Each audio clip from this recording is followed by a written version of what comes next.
penyembuhan aslam itu membutuhkan kepastian. Nah, ini sangat menentukan dalam siklus hidup manusia. Apa? Yang kita ambil garis bawahinya itu, atau diambil garis bawahinya itu adalah masalah kepastian. Para aslamar, saya juga dulu mantan penderita aslam. Saya menderita 10 tahun. Jadi dari mulai SMP, pas keluar SMP sampai dengan tahun 2020, tahun 2003, ya, 2004 terakhirnya itu ya, dari 94 sampai dengan 2004. Itu saya mengalami penyakit aslam yang parah. Nah, rumah sakit udah jelas itu rujukan pertama, karena waktu pertama kali saya sakit itu adalah tipes ya, tipes. Nah, terus ke dokter, rumah sakit, terus menerus, karena memang rumah sakit itu salah satu referensi yang sangat dipercaya sekali. Akan tetapi ini nggak pernah berubah. Ya ada sih perbaikan gitu kan. Cuma di sini di samping ada perbaikan juga ada peningkatan sensasi. Saya tidak puas dengan itu semua. Digabunglah dengan yang disebut dengan alternatif. Coba ini, coba itu, segala macam. Gitu kan. Lantas ada yang menyarankan, oke, kita lakukan lagi yang lainnya. Apa? Orang Sunda itu bilangnya nyareat gitu ya. Atau datang ke ustadz-ustadz. Atau didatangi. Bahkan kita tuh sampai diruat rumah itu. Tapi apa hasilnya? Nggak ada. Gitu. Nah, disinilah rasa frustrasi, rasa ketidakpuasan, rasa ketidakpercayaan lagi. Karena apa? Kita sudah banyak mengeluarkan uang, tetapi kesembuhan tidak juga datang.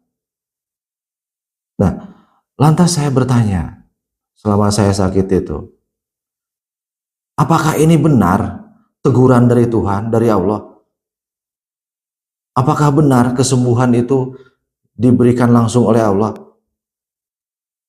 Lah, kalau emang begitu, ya, kesembuhan diberikan oleh Allah langsung, diberikan oleh Allah langsung, berarti yang sakit ini belum diberikan kesembuhannya.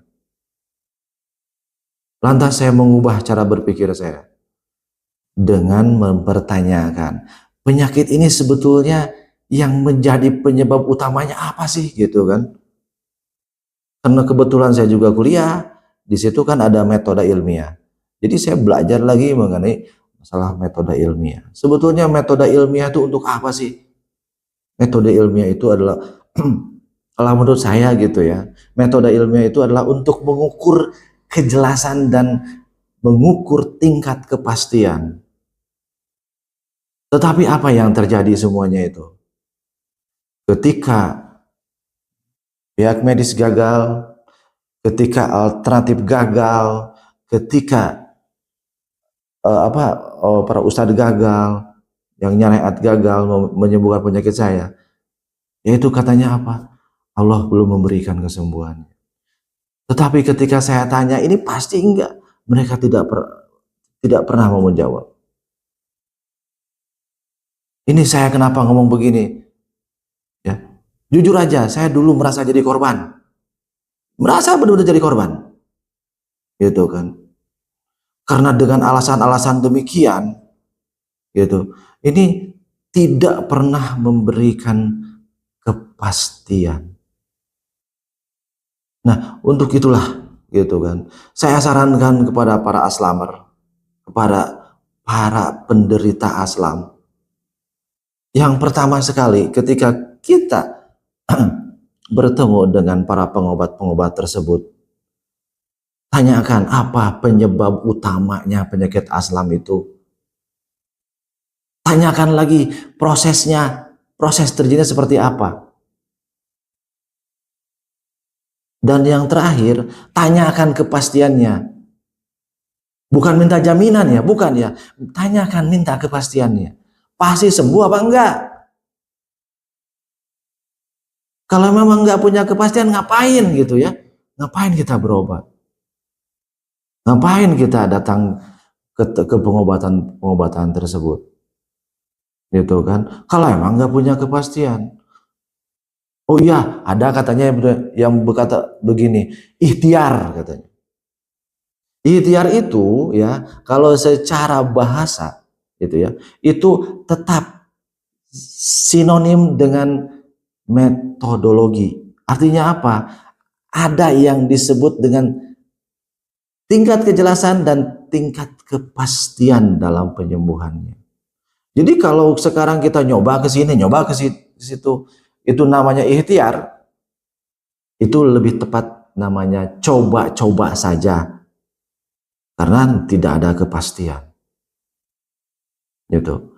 Dan pastilah kalau semua para aslammer itu kalau ditanya, apa sih yang paling diinginkan? Pasti sembuh kan? Nah, di sini titik tolaknya kita tuh harus betul-betul analitik atau teliti gitu kan. Jangan sampai apa yang telah kita perjuangkan, apa yang telah kita lakukan itu menjadi sia-sia. Ya. Nah, tapi kalau saya dulu semuanya sudah sangat tidak saya percayai, baik medik, jujur aja nih ya.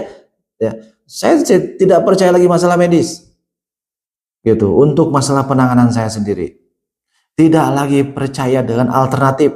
Walaupun saya dulu ya sampai dan sekarang sih ya tetap menguasai masalah refleksi. Ya, itu kan alternatif juga menguasai masalah shiatsu. Dan juga kepada yang nyariat begitu ya. Gitu. Sekarang namanya lebih keren lagi ruqyah. Itu saya sudah tidak percaya. Nah, karena saya tidak percaya, makanya saya belajar sendiri. Saya bikin metode sendiri. Gitu. Dan itulah hasilnya. Kita tuh harus betul-betul melihat gitu ya. Kalau kita lagi dalam pengobatan itu ya, pemulihan, penyembuhan, kita harus mendapatkan yang pertama itu adalah tingkat kejelasan dan tingkat kepastian. Karena di dunia ini semuanya serba pasti. Semuanya serba pasti. Ketika orang-orang mengatakan tidak ada kepastian, berarti tidak pernah belajar mengenai masalah metodologi.